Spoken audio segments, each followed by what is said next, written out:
Here to tell us more is Congressman Tom Malinowski, who represents Hunterdon County and parts of Essex, Morris, Somerset, Union, and Warren counties. The Democratic congressman sits on the House Transportation Committee. Welcome back to the show, Congressman.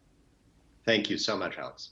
So have you seen any movement by the Trump administration since this tweet, any actual concrete action towards getting us a new Portal Bridge?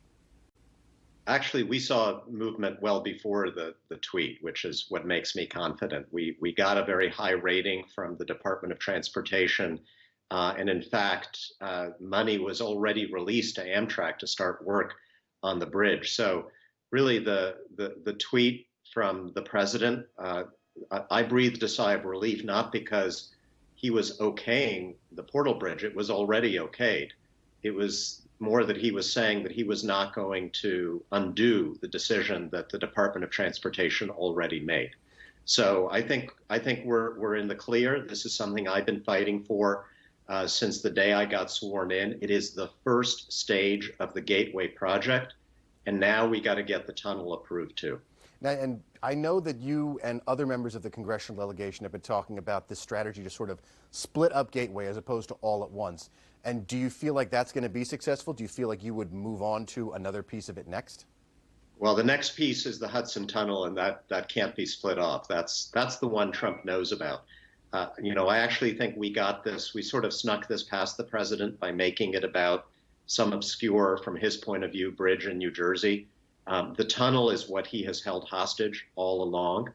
And, we are actually today approving a major transportation infrastructure bill on my committee in the House that is going to make it much harder for this president to hold up Gateway in the future, should he be reelected. We're putting in a ton of money and making it harder for his Secretary of Transportation to play the kind of games that she's played.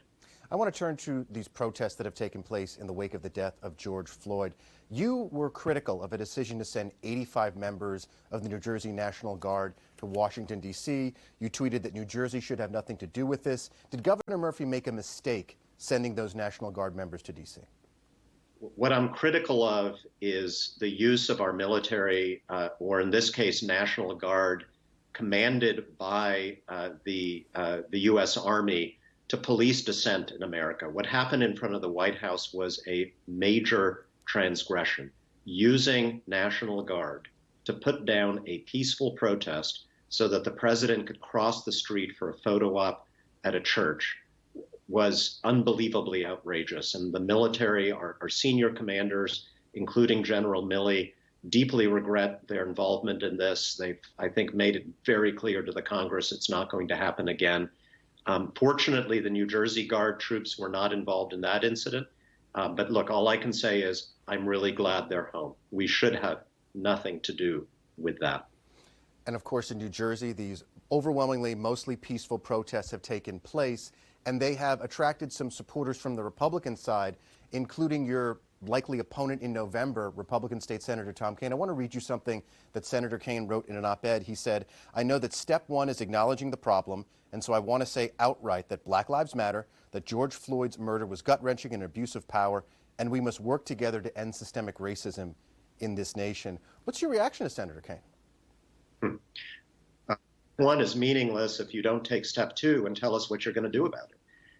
We are passing legislation in the House of Representatives that is going to reform policing in this country, that's going to ban chokeholds, that's going to reform this doctrine of qualified immunity for police officers and government officials getting sued, that's going to stop the transfer of military equipment to police forces across the country, reform use of force rules. Some of these things are controversial, and you've got to tell people that you're eager to represent exactly what you would do. It's very easy to say we're against racism, but we have a responsibility as public officials to do something.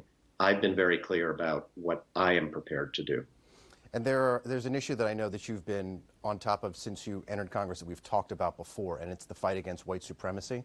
And I wanted to ask you if this group called Boogaloo, apparently one of their members involved in the murder of 2 law enforcement officers in California, is that something that is on your radar as terms of a white supremacist right-wing movement, and how concerned are you with that group?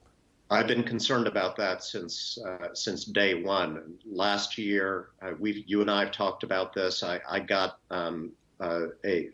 fully restored all of the funding that the Trump administration cut from the Department of Homeland Security's programs to fight domestic terrorism in the United States. It was amazing that this administration basically ended that program.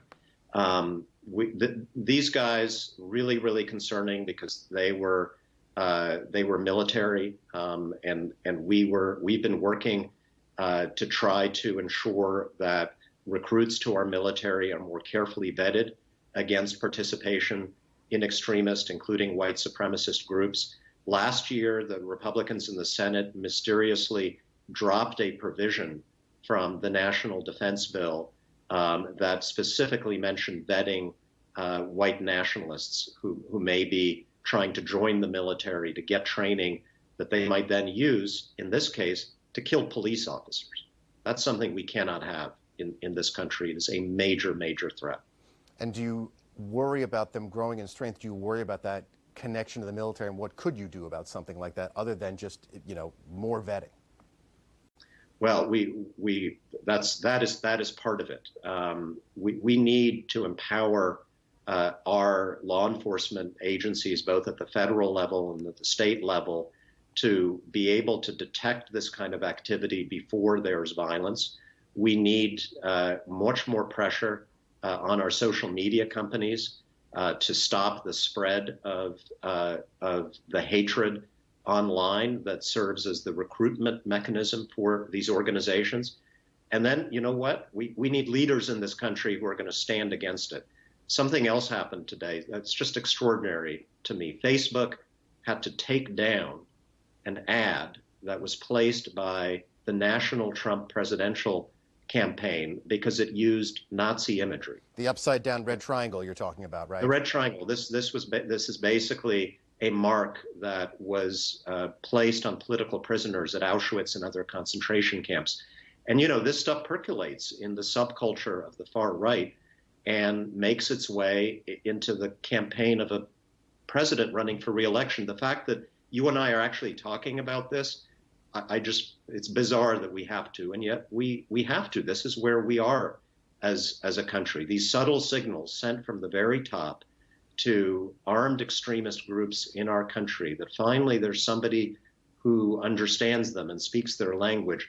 It's incredibly dangerous. It legitimizes violent, radical, fringe ideologies. All right, Congressman Tom Malinowski, thank you for joining us. Thank you.